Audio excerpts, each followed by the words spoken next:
I have been surprisingly nostalgic these last days, often brought unexpectedly to tears by memories.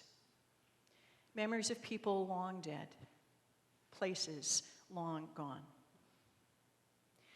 Perhaps it is because I was, this summer, orphaned.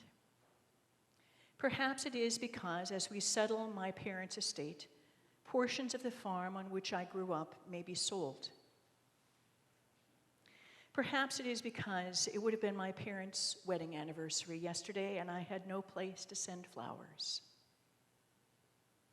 Perhaps it is because that whole generation older than me, my aunts and uncles, my Sunday school teachers, my old neighbors, are all passing from the earth. Recognizing my sadness, and having known all these people that I love, my dear husband went to eBay. Is this not what we do for the people we love? eBay. He went to eBay to search for a precious family memory lost in some move decades ago. He was searching for an album, a record album. Remember those? Round, came in a cardboard sheet. It was a 1965 recording made by my mother's cousin, himself a pastor, sang in the same choir as I sang in at Emmanuel Lutheran Church, Titonka, Iowa, though a generation before me. He had a stunningly beautiful, pure, untrained tenor voice. And that album, his only recording, was a favorite in my childhood home. We listened to him sing the Lord's Prayer and how great thou art and amazing grace over and over until the grooves in the album were worn so thin they no longer kept the stylus in place. But Tuesday evening, a package was waiting at our door when I got home. It was the album, A Pastor Sings. When we took it out of the box, I wept just to see the cover. It happens that, a year ago, unwilling to abandon a technology now seen only in museums, my husband and I purchased a new turntable for our old system. My husband lifted the cover of the turntable, laid this precious artifact on the disc, and placed the needle on the vinyl. And we both stood back as a pastor sang, "Bless this house, O Lord, we pray. Make it safe by night and day." It was my grandmother's favorite. And it was though I was transported through time, suddenly standing in front of my grandparents' farmhouse, the old white farmhouse in which my mother was raised, and I could see, as though I were standing there, the little tidy ranch that my grandfather built for my grandmother when they finally moved to town. I could see the dense grove of trees that stood on the north side of our farm, protecting the house and the farmyard from winter wind. I could see the faded red barn that we spent a summer painting when I was in high school. "Bless this house," he sang, "and this barn, and these trees, and these people, most of whom live only in my memory."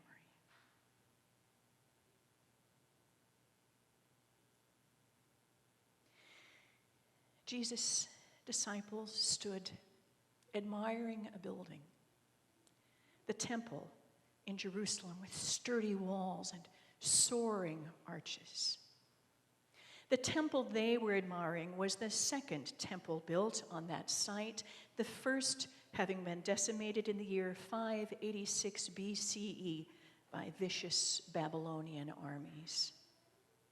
The temple they cherished in the first century, the temple in which they worshiped, was far grander, larger, stronger than the first. It was inspiring, unassailable, and eternal. Jesus recognized that look in their eyes. He recognized the comfort they were taking in those beautiful stones, and quickly opened thunder clouds on their parade. As for these things that you see, the days will come when not one stone will be left upon another. All of them will be thrown down. And of all the certainties on which Jesus' disciples relied, their families' love, their good names, the purpose in their lives, the thing that could never be taken from them was the temple. It was, after all, the dwelling place of God on earth, rebuilt to withstand any enemy. And they must have thought Jesus insane. But they humored him. So, Jesus, if, as you say, the temple will fall, unlikely, when will that take place? And how will we know to be ready? They were sorry they asked. Jesus didn't hesitate. He promised. Note, he promised, not warn, he promised that not only would the temple fall, their whole world would come unglued. Wars, corruption, natural disasters, false imprisonment, persecution, torture, betrayal, execution. If you can think of a bad thing, Jesus promised it. His disciples were horrified. And we know that Jesus was not insane. He was spot on.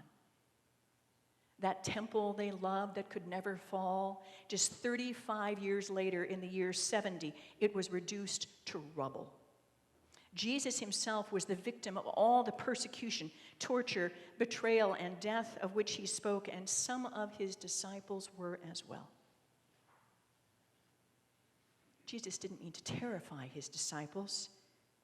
He wanted to prepare them. He wanted to prepare us.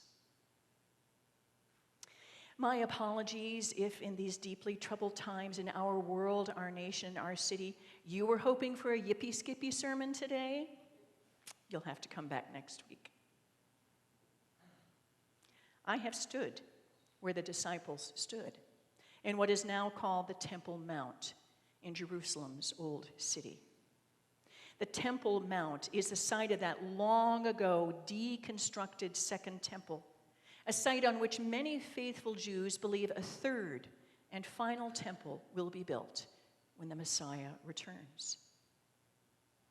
Portions of that second temple still stand, the most recognizable remnant being the western or Wailing Wall. But most of that temple that could never be destroyed can only be imagined. In fact, there's so little evidence about where it actually stood that many Jews will not even step foot on the Temple Mount itself, afraid that they might step inadvertently into the Holy of Holies, the holiest place in that temple. The Temple Mount is one of the holiest and most contested pieces of religious real estate in the world. It is a holy site for Jews, Christians, and Muslims. Wars have been waged over that piece of dirt, political careers ruined, and lives lost. Why? Because we want our buildings to stand. We want our shrines to soar. We want something, some place, someone to be permanent, reliable, unassailable. But there is no such thing, no such place, no such person. Instead, we who believe in Jesus are taught to make up our minds about what we will do when the temple begins to fall. Make up our minds about how we will walk through the permanent impermanence of the world. He wants us to recognize this impermanence as an opportunity to speak, an opportunity to testify, not to the sturdiness of our structures or the soundness of our ideas or the strength of our bodies, but our opportunity to testify to the one unchanging, indestructible force in the world, the love of God in Jesus Christ, who knows all our sorrows, who suffers all our wounds, who holds us steady when all around us falls.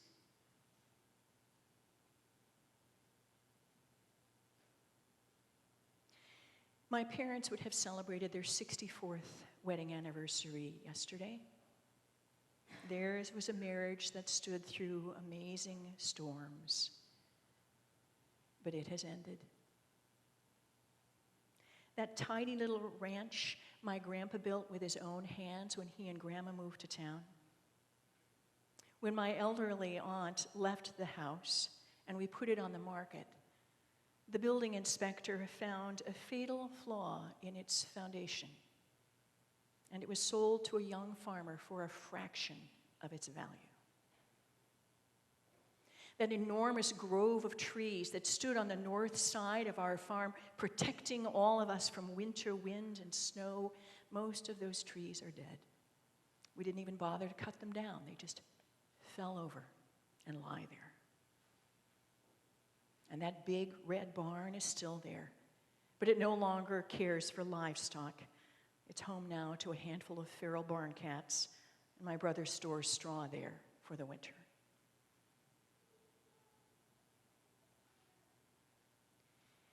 Because impermanence is permanent. Because change is inevitable, we have a choice to make. We can choose to rage and weep, to blame God or somebody else when everything we hold dear is taken from us. Or we can choose to be grateful for these temporary structures, these mortal relationships, these complicated systems that shelter us now. The world's impermanence is an opportunity to testify to the permanence of God's mercy, the sturdiness of Jesus' guidance, the eternal love that waits for us all. Bless this house, O Lord, we pray. And when it falls, teach us to trust, to stand, to testify.